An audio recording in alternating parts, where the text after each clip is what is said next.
Sit, worthy friends. Pray you keep seat. The fit is momentary. Upon a thought he will again be well.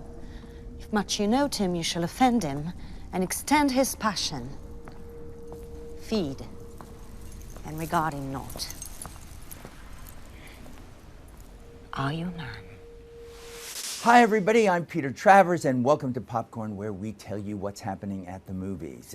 And there's a movie now, I'm not supposed to say the title of it because it's supposedly a curse, but I'm just gonna go and say it's called Macbeth. And it stars, I think, one of the best actresses on the planet, Marion Cotillard, who is with us right now. You know, I got the feeling, Marion, that you could have played Macbeth. You could have sent Michael Fassbender home. Oh, no. You could have done both roles if you wanted to, but you played Lady Macbeth. Now, do you have that curse? Do you feel that because I said the name instead of the Scottish play that we're cursed here today? No, I don't. Really? You don't have any? I don't. No. I was, I mean, I had to say Macbeth anyway on set because it was part of my line. So I felt that if I started, like, well, first of all, I'm not superstitious, but if I had been superstitious, it would have been hard for me to even say the word. And when I had to say you wouldn't have done it at all. You would say no. But what made you? Because they do feel that there's some kind of a curse, and yet the play attracts actors so much all the time. What was the attraction to you to play Lady M? I've always known that I would play Lady M one day. See? From when I was a student, and I was in an acting school, and I saw one of the students work on Lady Macbeth's soliloquy, and I thought, well, one day I will experience this. But I thought it would be on stage and in French. Mm-hmm. The opportunity to tell Shakespeare's words in his own language was something that I couldn't miss. And also, when I talked to Justin Kurzel, the director, mm-hmm. on the phone the first time, his vision of the play, what he wanted to do with it, I fell in love with the project. And I felt right away that what he really wanted to explore, and that's what he explores in his first movie, Snowtown Murders, which is a very, very dark movie too. Oh, it's a great movie though. Yeah. But, well, he explores humanity of the monsters, and I think it's very interesting. And for an actor, of course, the richness of very complex characters like Macbeth and Lady Macbeth, mm-hmm. Is, you know, it's a deep journey, an intense journey, where you really learn a lot about human beings. Well, you know, when you get to those scenes that everybody knows, we've all been to high school, we've been through literature courses, we're taught what everything means, and this movie kind of throws away what those standard explanations are for what this is, and begins, so it's not a spoiler, the movie begins this way at the funeral for the child that the Macbeths had. And I think that, even though Shakespeare doesn't write that scene, it's not really there. You see this hole in them, you know? It's as if there's an emptiness that they're filling. Yeah, he doesn't write it this way. Mm-hmm. Like, it doesn't start like this in the play. But what's interesting with Shakespeare is that you can have like many interpretations of only one sentence will allow you to follow this interpretation or another one. And she actually says, Lady Macbeth, that she breastfed a child. She says, I have given suck, mm-hmm. and I know what it is to milk the babes, to love the babes that milked me. Mm-hmm. So that means that she had a kid, mm-hmm. and so they built something around that, and I thought that was really interesting to you know, to have this like this pain that she carries explained by this tragedy, and the pain that they carry together. So I really loved the vision of the writers and of Justin, and I thought it was it made a unique version of Macbeth. It did, but Justin, your director, did a lot for you and Michael Fassbender by shooting it in Scotland, where it looks like it was like, amazing. It wasn't, but it looked so cold and muddy and raw. But it wasn't. But you know, like it's gonna be like few hours in the day, and when you're super cold, people will bring you coats and boots. And we thought that it added something very special to the movie because the elements were really brutal, but it was something that you had to sometimes fight with or against. I don't know, I remember that day, the wind put me down, and it took like 3 or 4 people to put me back on my feet, and to stand was like a struggle. But at the same time, there's a struggle inside of those characters. There's a struggle inside of this play, and I think that was the hailing too was really horrendous. But yeah, see, now it's coming out.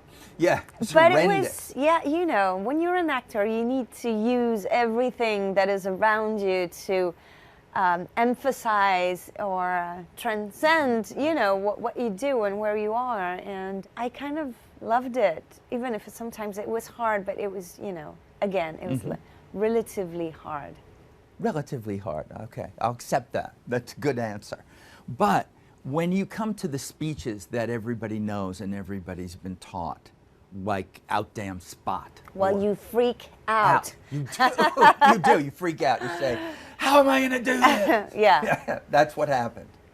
Well, yeah, because, you know, I had Judi Dench in my mind, and as much as I love her, I wanted to, like, get rid of her because she reached perfection with Lady Macbeth. But then you realize that you have the chance to work with an amazing director. Honestly, I think Justin Kurzel is one of the best directors today. So you know that his project is going to be unique. So you just have to like let you go into the project and don't try to like make your interpretation special or unique, because actors and actresses have done an amazing job before. If you think that way, so you disconnect from the movie. And Justin was such an amazing director that he really connected us to his movie, and our interpretation would be unique because his movie was unique. But let me ask you though, when the movie's done, it's finished, and you look at it, and you're looking at you, did anything you did surprise you when you watched it finished on the screen? I'm totally not capable of giving a judgment or talking about what I feel when I watch myself. It's at the same time super intimate, and also I'm very, very hard with myself, and I don't think people need to know how hard I am. And if they like it, I won't ruin it by being like, oh yeah, but this and that. But this is my own cuisine. People aren't hard on you, Marion. They really appreciate what you do. I mean, look at your career just here. Not what you did in France when you started, but in terms of Hollywood movies and in doing something like Inception and The Dark Knight Rises with Christopher Nolan and working with Woody Allen and Midnight in Paris. You seem to work with really, really committed, interesting filmmakers. Is that where you go first when you get an offer for a movie? I need to work with people who need to tell a story, and I need to work with people who will be committed in their stories, and with the actors 100%. It almost needs to be vital for them to tell a story and to make a movie, because I need the relationship. I need to go deep into who the character is. I need to have someone that gives me the desire to give everything. So I need this very special relationship. Yeah, at least it's giving as much as you're giving to do that. But when in America, we all first paid attention, it was La Vie en Rose, and it was you playing Edith Piaf.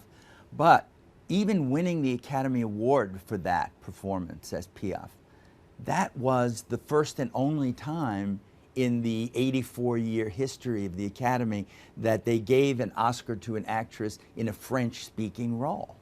I mean, it's historic in a way that happened. Well, I think Olivier Dahan, the director, wrote one of the most amazing characters for an actor.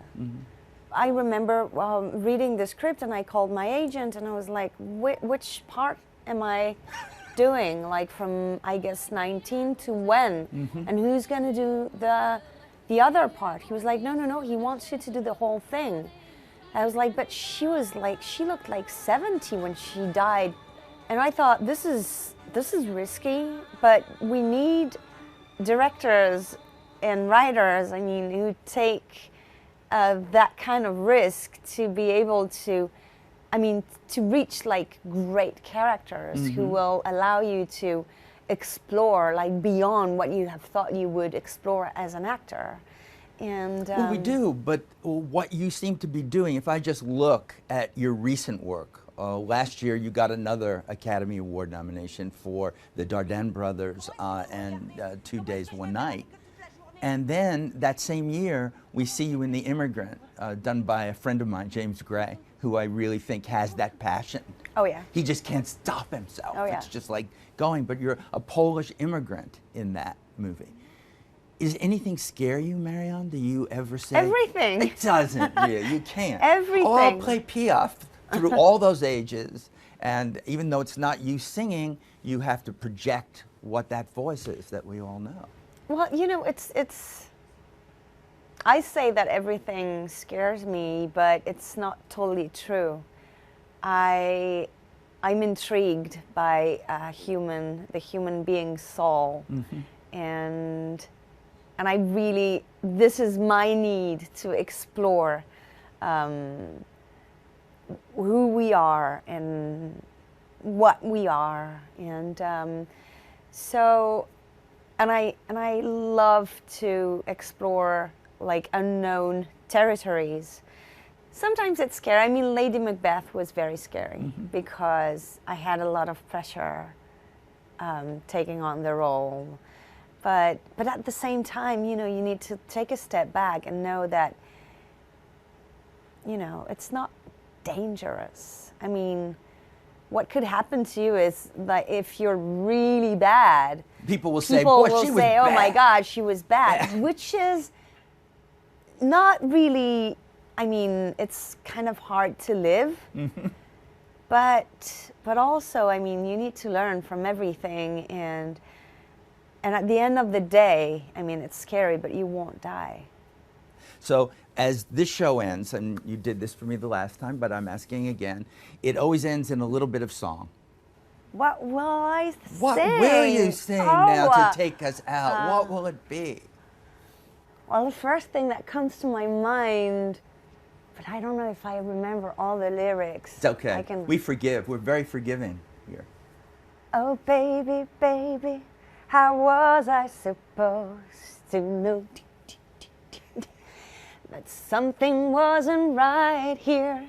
Oh, baby, baby, I shouldn't have let you go. 'Cause now you're out of sight, yeah. Show me how you want it to be. Tell me, baby, 'cause I need to know now. Because, oh my God, I can go on and on. My loneliness is killing me. And now I must confess, I still believe. Whoa, gestures! You need to do that. Still believe. Yeah. Thank you for that. Thank you very much. That was great. Wow. Yeah. Okay. I love Britney Spears. Thank you, thank you, thank you.